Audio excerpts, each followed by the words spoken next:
but I'm so hyped. So we're hopping into game number 1 here. Ruben, top of the screen. Yuya at the bottom. Eric, what would you be telling your player in this moment, knowing their back's against the wall, knowing that so much money, points is on the line? How do you keep them cool right here, right now?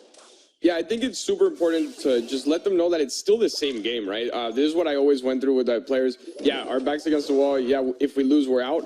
But nothing's actually changed when you get into that game, when you get into that arena. So the most important thing is to stay calm and just keep playing and know what you're doing, right? Ruben knows what he's doing. Yuya knows what they're doing. The only thing that could cause mistakes is the nerves and the pressure. So if you just focus, breathe, and play your game, you should be okay. So speaking of knowing their game, we know what Yuya's rocking here. It's going to be probably Hog triple spell. Top of your screen, though, we're seeing Barb Hunt for the first time here in 2021 CRL competition.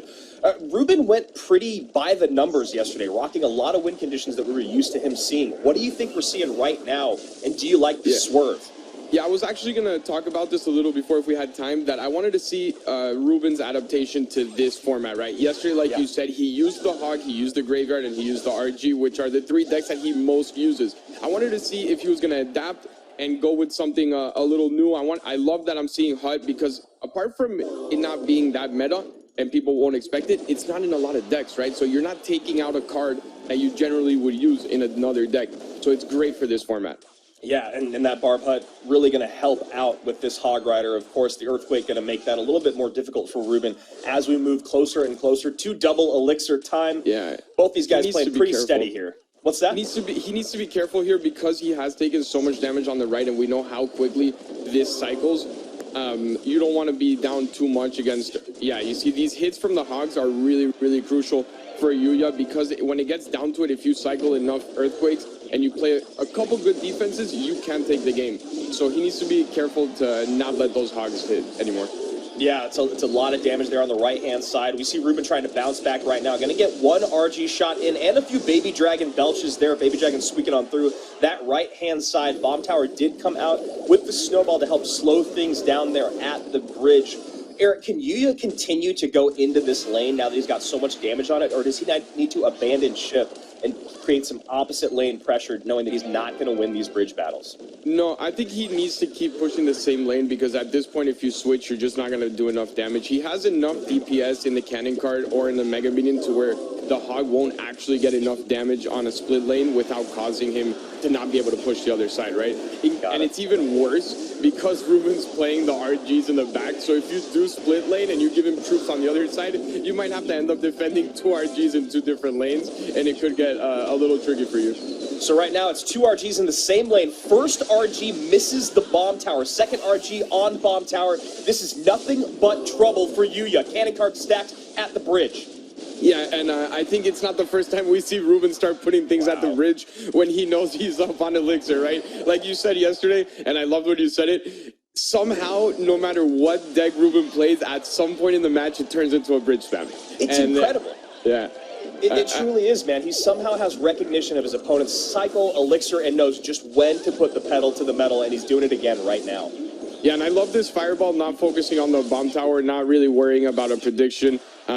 Just get that damage on the tower. If you do get a Hug here, now he needs to somehow defend it. He's saving the hut, I'm assuming, for that. He's not going to use the hut, and if this hits... Oh, no. Yeah. The hut... Go ahead. I was just going to say the hut not being pulled there because he didn't have the elixir because the cannon cart being dropped could be the game. Yeah, the thing is, I think he took a little bit of a risk there, and I don't... Oh, that hit. That's not huge, enough. That's man. not enough. This is as close as it gets. One more earthquake. It's not enough, yeah. Log comes in. That's going to do it. Ruben's Fireball's down 95 HP. No, estaría asegurando top 4.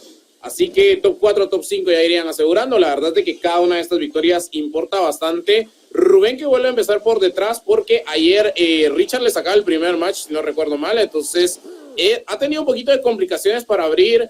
También utilizar una choza de bárbaros en este formato de duelos te abre mucho las posibilidades. Así que veamos, Manu, porque empieza directamente con Mega Caballero. De hecho, de las grandes faltantes que no hemos visto, Mega Caballero con Cementerio, que también estaba viéndose bastante en el meta. Sí, en realidad todo lo que Cementerio debería poder verse muchísimo ahora. Es verdad que MK Cementerio no figuró todavía dentro de la CRL, acaba de saltar y activar torre, y de esta forma lo termina pegando. Activa igual, lo activó justo, mira, sí. Muy bien jugado, ¿eh? De hecho, hasta Ruben se lo dijo. Muy bien jugado. Y el problema, mano, porque aquí la bola de fuego del lado derecho que va a desgastar, pero lo importante es que si justamente, yo creo que no hay otra variante que no sea cementerio lo que nos trae Rubén, lo que le va a doler tener esa torre reactiva para las defensas va a ser muy letal.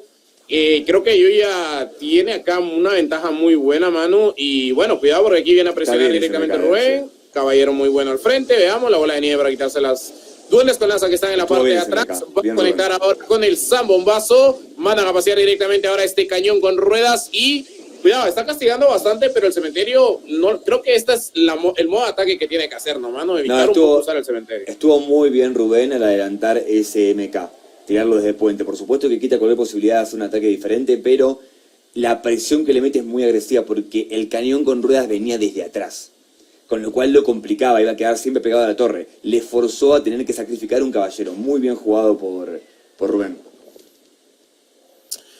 Bueno, finalmente portero del lado derecho, mientras vamos, doble elixir que inicia ya, cañón con ruedas que aparece al lado derecho para defender, el pescador que vuela por los aires, barbarril bastante bueno para poder seguir defendiendo, el mortero que no va a conectar por nada con ese bolazo, mea caballero al frente, caballero desde la parte de atrás, este cañón con ruedas que no va a permitir que la torre todavía ayude a defender a ese mea caballero, veneno bastante bueno por parte de Rubén, que va a seguir presionando, cañón con ruedas desde la parte de atrás, y Yuya que...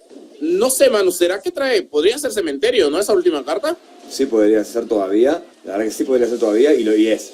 Y de hecho, quiso aprovechar justamente el tanque del cañón para poder utilizarlo por primera vez. Va a ser un daño interesante y ahora sí que Rubén, si no conecta bien con un cementerio, le va a costar mucho dar vuelta a esto.